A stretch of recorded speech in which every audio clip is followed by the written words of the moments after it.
Saya Gayatri Nurmaningrum, CGP Angkatan 5 Kabupaten Bandung dari SDN Nagrak 2. Saat ini saya akan melakukan wawancara kepada atasan saya, yaitu Ibu Nenda Herawati, Kepala SDN Nagrak 2, tentang kasus-kasus yang merupakan dilema etika atau bujukan moral. Terima kasih Ibu waktunya.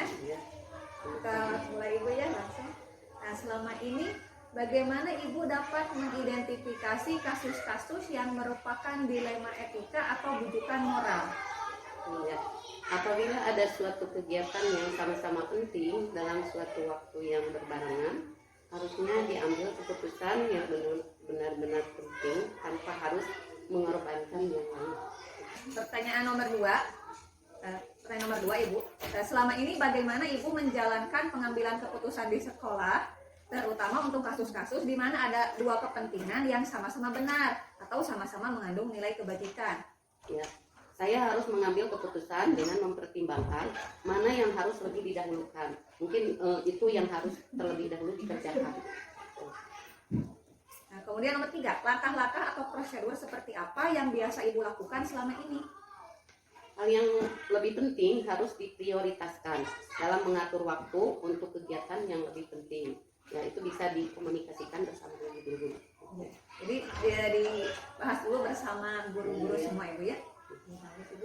Nomor 4, hal-hal apa saja yang selama ini Ibu anggap efektif dalam pengambilan keputusan pada kasus-kasus dilema etika tadi? Iya, yang seperti tadi komunikasikan dulu bersama guru-guru, bersama-sama staf yang lain, mungkin dengan OPS atau penjaga sekolah, supaya kegiatan yang bersama-sama itu yang di sekolah berjalan lancar, yang kegiatan yang lain juga lancar. Seperti itu ya. Nomor 5, hal-hal apa saja yang selama ini merupakan tantangan dalam pengambilan keputusan pada kasus-kasus dilema etika? Ya, tantangannya tentunya mungkin dalam kedisiplinan, dalam pengaturan jadwal, harus melaksanakan kegiatan sesuai jadwal yang ditentukan. Maka kedisiplinan ini yang harus diperjuangkan. Ya, baik Ibu. Pertanyaan selanjutnya, apakah Ibu memiliki sebuah tata cara atau jadwal tertentu dalam sebuah penyelesaian kasus dilema etika? Atau apakah Ibu langsung menyelesaikan di tempat atau ada jadwalnya? Membentuk prosedur seperti apa yang Ibu jalankan dalam menangani kasus tersebut? Ada jadwal, hanya apabila jadwal tersebut berbentrokan dengan kegiatan yang lain, maka dikondisikan dulu, dibicarakan bersama guru-guru atau staf yang ada di sekolah agar semua kegiatan tersebut berjalan sesuai dengan apa yang diharapkan. Pertanyaan selanjutnya, adakah seseorang atau faktor-faktor apa yang selama ini mempermudah atau membantu Ibu dalam pengambilan keputusan dalam kasus-kasus dilema etika? Banyak sekali, banyak yang membantu untuk mempermudah semua persoalan, diantaranya yaitu dengan bantuan para guru, dengan OPS dan juga penjaga sekolah. Ya, jadi semua warga sekolah ikut serta.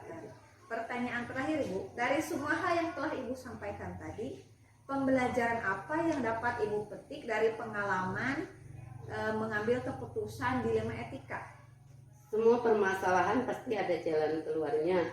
Dengan cara mendisiplinkan diri dan mau bekerja sama dan berkomunikasi yang baik dengan semua pihak yang terlibat di dalamnya, semua kegiatan bisa berjalan dengan lancar sesuai dengan apa yang kita harapkan dan sesuai dengan aturan yang berlaku.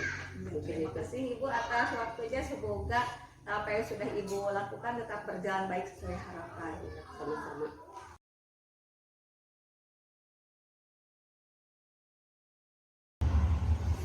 Bismillahirrahmanirrahim. Assalamualaikum warahmatullahi wabarakatuh.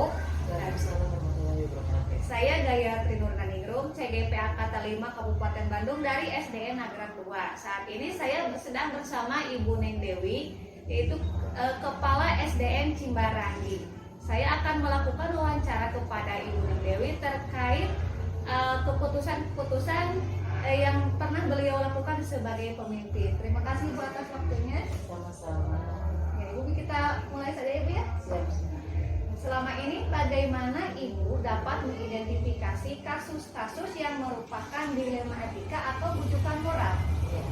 Berawal dari dilema etika sendiri ya, benar versus benar, yaitu di mana situasi terjadi ketika seseorang harus memilih antara dua pilihan. Pilihan itu secara moral benar tetapi bertentangan. Dan ada juga bujukan moral, yaitu benar versus salah. Tentunya di mana situasi yang terjadi ketika seseorang harus membuat keputusan yang benar dengan yang salah atau yang benar atau salah. Apabila ada dua keputusan yang sama pentingnya dalam waktu yang sama atau berbarengan, maka diambil keputusan yang paling terbaik tanpa merugikan atau mengorbankan yang lain.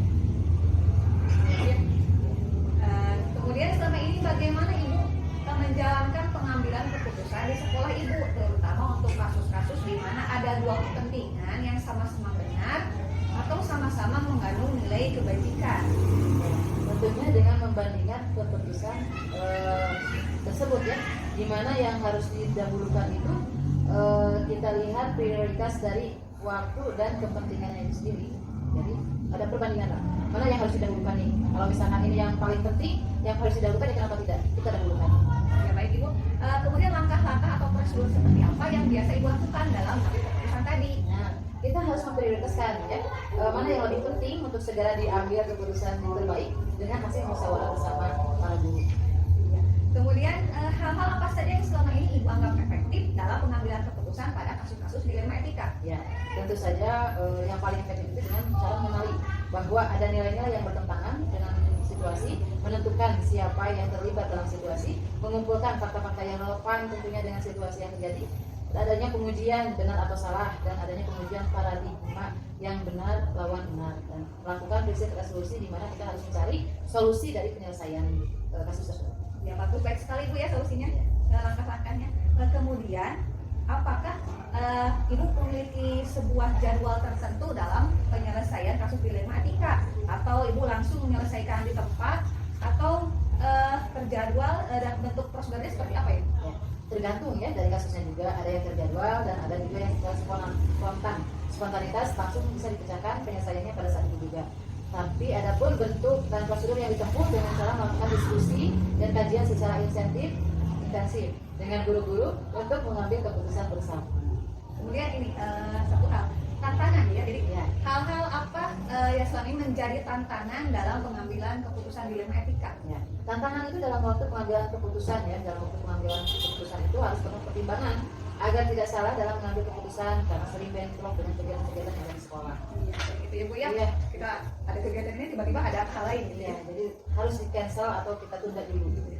Kemudian apakah ada seseorang atau faktor yang selama ini mempermudah atau membantu Ibu dalam pengambilan keputusan dalam kasus-kasus dilema etika? Tentu ada dan banyak sekali ya, kita tidak bisa hidup sendiri karena kita juga ada dukungan dari moral ataupun spiritual dari orang-orang yang terdekat, dengan pihak-pihak diskusi dengan pihak-pihak yang terkait, serta juga kita bisa bercermin dari kasus-kasus terdahulu sebelumnya. Ya Ibu, bagus sekali ya. Kemudian dari semua hal yang telah Ibu sampaikan tadi, pembelajaran apa yang dapat Ibu petik dari pengalaman Ibu tentang pengambilan keputusan dilema etika? Dilema etika itu adalah permasalahan yang sering ditemui ya, dan harus dicarikan solusinya untuk penyelesaian. Dari pengalaman kita bekerja di sekolah, kita mengetahui bahwa dilema etika itu adalah hal yang berat yang harus dihadapi dan harus diselesaikan ya permasalahannya dari waktu ke waktu, yang dimana akan ada nilai-nilai kebajikan yang dasar yang bertentangan seperti cinta dan kasih sayang, kebenaran, keadilan, kebebasan, persatuan, toleransi, dan penghargaan akan hidup. Untuk itu dibutuhkan kerjasama yang baik untuk mencari penyelesaian dari masalah. Wah Ibu, bagus sekali jawabannya. Ini saya dapat banyak belajar dari pengalaman-pengalaman Ibu yang sudah dibagi melalui wawancara ini. Ya Ibu, terima kasih atas waktunya. Sama-sama. Semoga Ibu dalam pengambilan keputusan selalu mendapatkan keputusan yang bijak dan terbaik bagi semua pihak. Tentunya itu yang kita harapkan. Assalamualaikum. Waalaikumsalam.